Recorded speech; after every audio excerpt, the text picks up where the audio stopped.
할렐루야. 하나님께서 함께 하시는 평강과 은혜가 저와 여러분 가운데 함께 하시기를 주님의 이름으로 축원합니다. 영상을 통해 예배하시는 그 자리에도 갈보리 십자가의 은혜가 함께 하실 줄로 믿습니다. 오늘 말씀의 제목은 너희 중에 죄 없는 자가 먼저 돌로 치라입니다. 너희 중에 죄 없는 자가 먼저 돌로 치라. 오늘 본문은 음행 중 잡혀온 여자와 예수님과의 그 만남을 이야기하고 있습니다. 내용을 구분지어 보자면 1절부터 11절까지는 음행한 여자에게 은혜를 베푸신 예수님입니다. 예수님께서 갈람산에서 기도하시고 성전에서 가르치실 때 서기관들과 바리새인들이 음행한 여자를 데려와 예수님을 시험합니다. 예수님께서 땅에 글을 쓰시고 너희 중에 죄 없는 자가 먼저 돌로 치라 말씀하셨고 양심의 가책을 느낀 자들이 하나씩 떠납니다. 그리고 예수님께서는 여자에게 다시는 죄를 범하지 말라 말씀하셨습니다. 12절입니다. 세상의 빛이신 예수님. 예수님께서 나는 세상의 빛이니 라고 선언하시며 자신을 따르는 자는 어둠에 다니지 아니하고 생명의 빛을 얻는다라고 말씀하셨습니다. 13절에서 20절까지는 바리새인들과의 논쟁입니다. 바리새인들이 예수님의 증언이 참되지 않다라고 반박하자 예수님께서는 자신이 누구인지 알고 계시며 하나님께서 함께 하시기에 이 증언이 참되다라고 말씀하십니다. 여전히 예수님을 잡으려 하지만 결국 잡지 못합니다. 성경은 아직 때가 이르지 아니하였다라고 설명합니다. 달리 말하면 아직 예수님께서 하실 말씀이 또 예수님께서 하실 일이 남아있다라는 것입니다. 그런데 저와 여러분의 성경을 보시면 7장 53절에서 8장 11절까지는 괄호로 묶여 있습니다. 주석에 보면 어떤 사본에는 이제 구절이 빠져 있다라고 설명합니다. 실제 가장 오래된 요한복음 사본에는 이 구절이 빠져 있고 또 다른 사본에는 삽입되어 있다고 합니다. 그러나 교회 전통적으로 이 내용이 중요한 메시지를 담고 있기에 이것이 성경으로 인정되어 포함되어 있습니다. 그래서 우리가 말씀을 묵상할 적에 왜 이 구절이 삽입되었을까? 한번 스스로 고민해 보시고 한번 은혜를 묵상하는 것도 큰 경험이 될 줄 믿습니다. 너희 중에 죄 없는 자가 먼저 돌로 치라. 오늘 이 제목이 주는 영적 은혜가 너무 귀합니다. 나라가 혼란스럽고 악한 이 시대, 이해와 배려를 찾아볼 수 없고 무지와 정죄가 난무하는 이 시대 속에, 그리고 그 시대를 살아가는 저와 여러분 삶에 주는 영적 메시지가 무엇일지 함께 은혜를 나누고 기도의 제목을 얻고자 합니다. 첫 번째는 정죄함이 없는 주님의 은혜입니다. 정죄함이 없는 주님의 은혜. 예수님께서 성전에서 가르치실 때 서기관들과 바리새인들이 음행 중에 잡힌 여자를 예수님 앞으로 데려왔습니다. 그리고 그 여인을 어떻게 처리할지 예수님께 묻습니다. 그렇게 한 이유는 6절에서 고발할 조건을 얻고자 하여 예수를 시험함이라 라고 전합니다. 예수님께서 어떤 말씀을 하셔도 어떤 결정을 하셔도 불리한 상황을 이끌고자 한 것입니다. 혹 예수님께서 율법의 규정, 즉 레위기 20장과 신명기 22장에 따라서 그 여인을 돌로 쳐 죽이라 하면 원수까지도 사랑하라는 예수님의 가르침과 상반된다라는 것을 들어서 예수님의 무자비함을 또 그런 인물로 매도하려고 했습니다. 또한 총독 외에 누구도 사형 선고를 내릴 수 없었기에 당시의 정치적 상황을 구실로 예수님을 일종의 살인 교사범으로 고소할 계획 또한 그들에게 있었습니다. 반대로 음행한 여자를 처벌하지 말라 하실 경우에는 예수님께서 하나님 주신 율법을 어긴 자로 예수님을 정죄할 계획이 그들에게 있었습니다. 그런데 음행하는 현장에는요, 여러분 여자만 있는 게 아닙니다. 그 여자와 함께 음행을 저지른 남자도 있었을 겁니다. 율법에도 보면 음행을 저지른 남자와 여자에 대해서 반드시 죽이라라고 말합니다. 그런데 오늘 그 현장에는 남자는 없고 여자만 있습니다.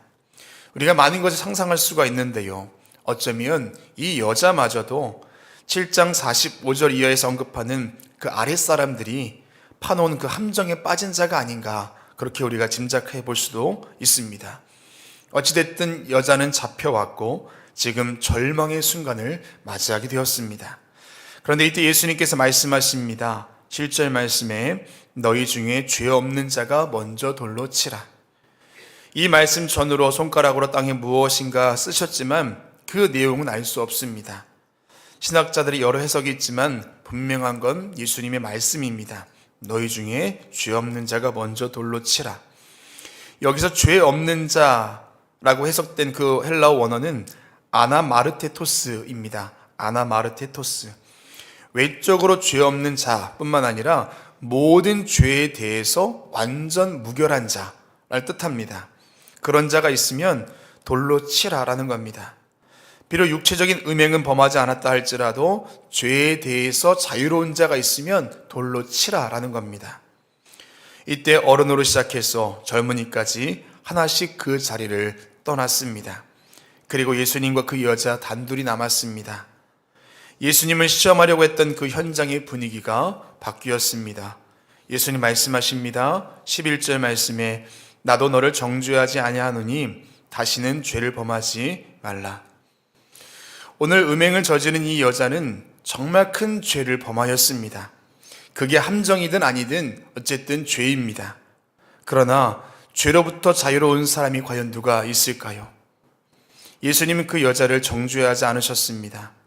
그리고 예수님은 그 여자에게 새로운 삶을 살 것을 말씀하시죠. 다시는 죄를 범하지 말라. 예수님의 이 말씀은 단순히 도덕적인 명령이 아니라 하나님 앞에서 새로운 삶을 살아야 한다라는 그 결단을 의미합니다. 그런데 이 현장에서 주님의 은혜를 입은 사람이 이 여자 한 사람이 아닙니다. 여자를 죽이기 위해 모였으나 다시 돌아간 그들도 주님의 은혜를 입은 자들입니다. 혹 그들이 여자를 끝까지 정죄하고 또한 죽였다면 그들 또한 감당할 수 없는 죄를 지은 죄인입니다. 그러나 예수님은 그들에게 있던 양심을 만지셨고 그 양심은 그들로 하여금 그 자리를 떠나게 하였습니다. 그들에게도 주님의 은혜가 임한 것입니다.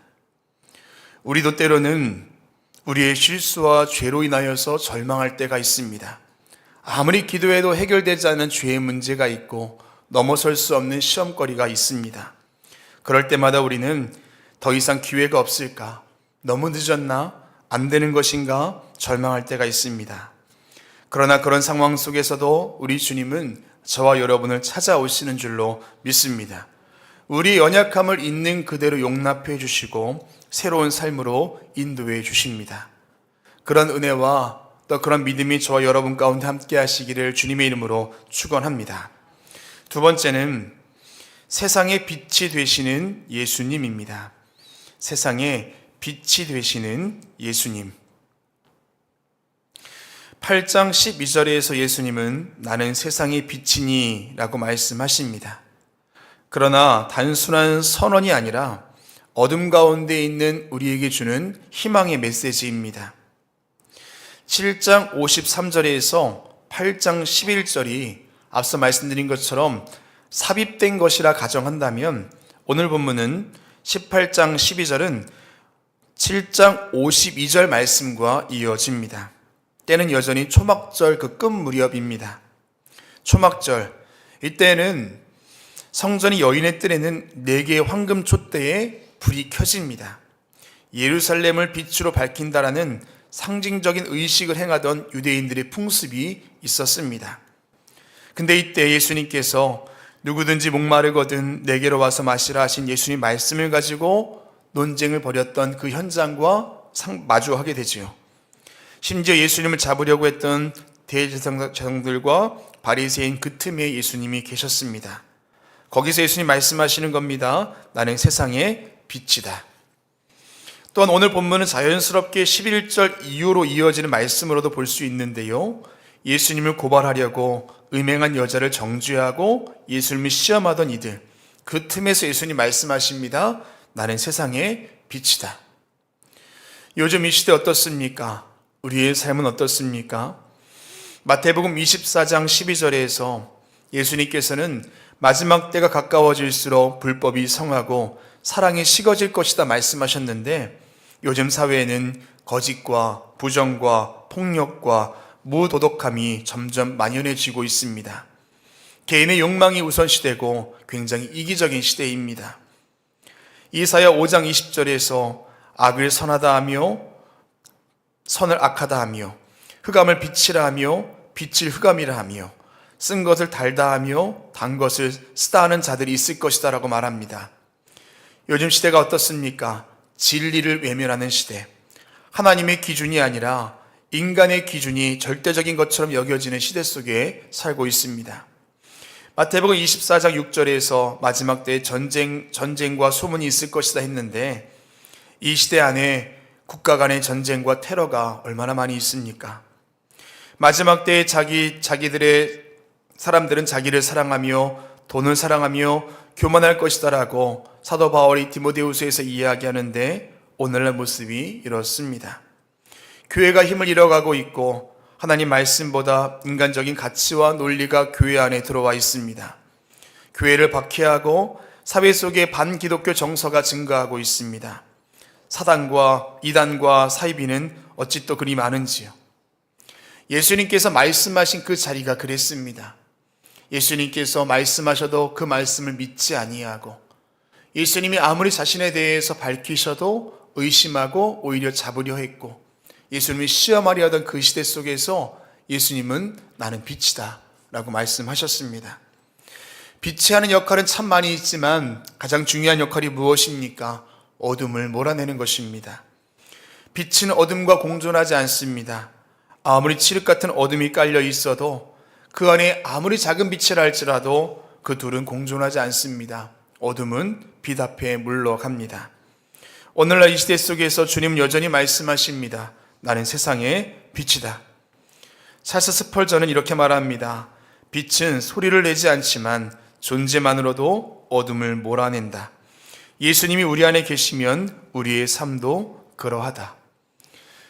빛 대신 예수님께서 어둠 가운데 있는 이 시대 속에 또 저와 여러분의 삶 가운데 함께 있게 될 때 어둠은 떠나가고 빛 대신 예수님의 은혜가 함께 할 줄로 믿습니다. 오늘 예수님께서 말씀하시는 그 자리에 이미 어둠은 떠나간 줄로 믿습니다. 오늘 이 새벽에 그 빛 대신 예수님, 그분을 우리의 삶 가운데 또 이 나라 가운데 임하도록 기도하시는 저와 여러분 되시기를 주님의 이름으로 축원합니다. 마지막 세 번째는 예수님을 따르는 삶입니다. 예수님을 따르는 삶. 나는 세상의 빛이니 라고 말씀하신 뒤에 이어지는 구절입니다. 나를 따르는 자는 어둠에 다니지 아니하고 생명의 빛을 얻으리라. 오늘 본문에서 따르라 라고 번역된 헬라어는 아코르데인이라는 원어를 갖고 있는데요, 이 말은 군인들이 지휘관을 따를 때 쓰는 말입니다. 승리라는 목적을 이루기 위해서 군인은 반드시 지휘관의 말에 복종해야 합니다. 이때 이 따르라 라는 말을 씁니다. 또한 노예가 주인의 말을 들을 때에도 이 단어를 사용합니다. 노예에게 자신의 생각이 없습니다. 그저 주인의 말만 따를 뿐이고 그게 노예에게는 기쁨이고 보람입니다. 군인으로서 또한 노예로서 따른다 라는 이 말이 오늘 예수님께서 자신을 따르라 하는 이 말 속에 담겨 있습니다. 아리스토텔레스는 우리는 모두 어둠 속에서 길을 찾지만 어떤 사람들은 빛을 선택하고 따르는 법을 배운다 라고 말하였습니다. 우리는 모두 어둠 속에서 길을 찾지만 어떤 사람들은 빛을 선택하고 따르는 법을 배운다. 어둠 속에 사는 우리에게 있어야 할 것은 부랴부랴 그 어둠 속에서 길을 찾는 것이 아니라 예수님을 선택하고 예수님을 따르는 것이다 라는 것입니다. 그런데 오늘 본문 속에서 우리가 조금 특이한 점을 발견할 수가 있습니다. 물론 앞서 말씀드린 삽입된 구절이 있다는 것도 특이하지만 또 하나의 부분은 7장 53절과 8장 1절입니다. 7장 53절은 7장으로 구분되어 어제 읽긴 했지만 사실 또 8장과 이어지는 내용입니다. 다 각각 집으로 돌아가고 예수는 감람산으로 가시니라. 이렇게 이어진다라는 겁니다. 왜 성경은 7장과 8장으로 구분지어 놓았을까요?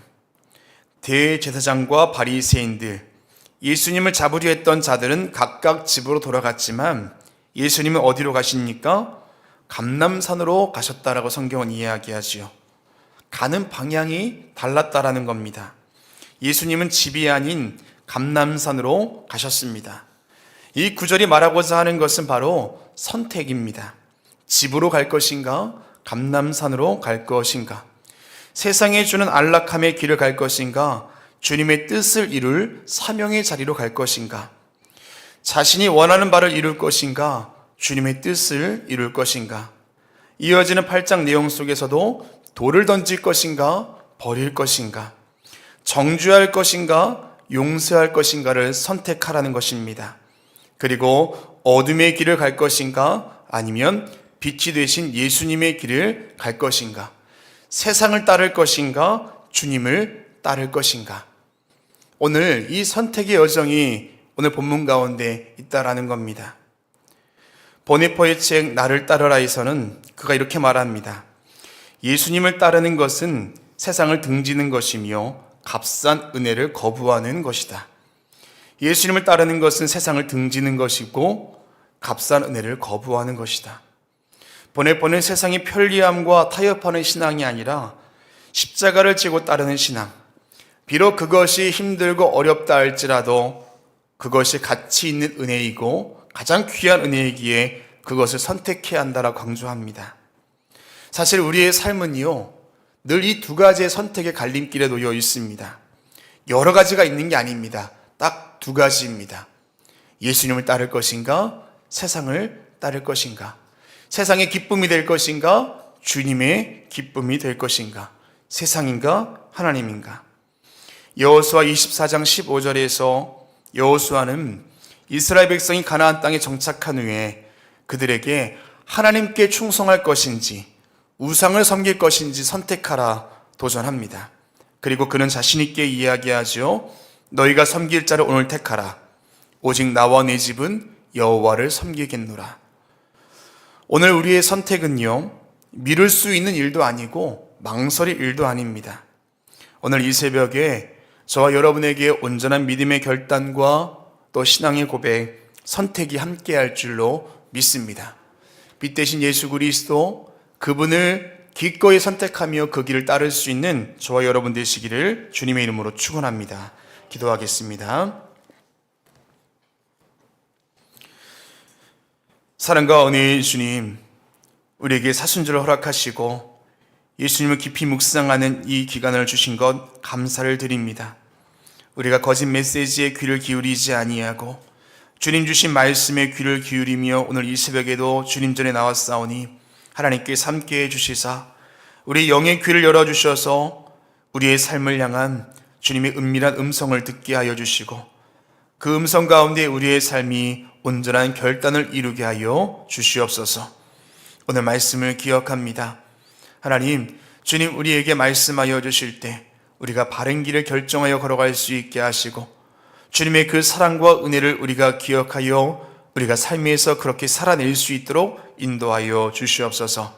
오늘도 주님 전에 나올 때 귀한 예물 드린 손길 있습니다. 하나님의 것을 구별하여 주님께 드렸사오니 주님 받아주시고 하늘에 속한 신령한 복으로 땅에 속한 기름진 복으로 함께하여 주시옵소서. 크고 작은 어려움 가운데 놓여있는 성도가 있습니까? 몸과 마음이 아픈 자가 있습니까? 또 오늘 크고 작은 일들 앞에 간절한 마음으로 기도하는 자가 있습니까? 하나님께서 함께해 주시사 하나님의 은혜로 함께 하시고 우리 안에 계신 성령과 더불어 승리하는 길 걸어가도록 인도하여 주시옵소서. 모든 말씀 예수님의 이름으로 축복하며 기도합니다. 아멘.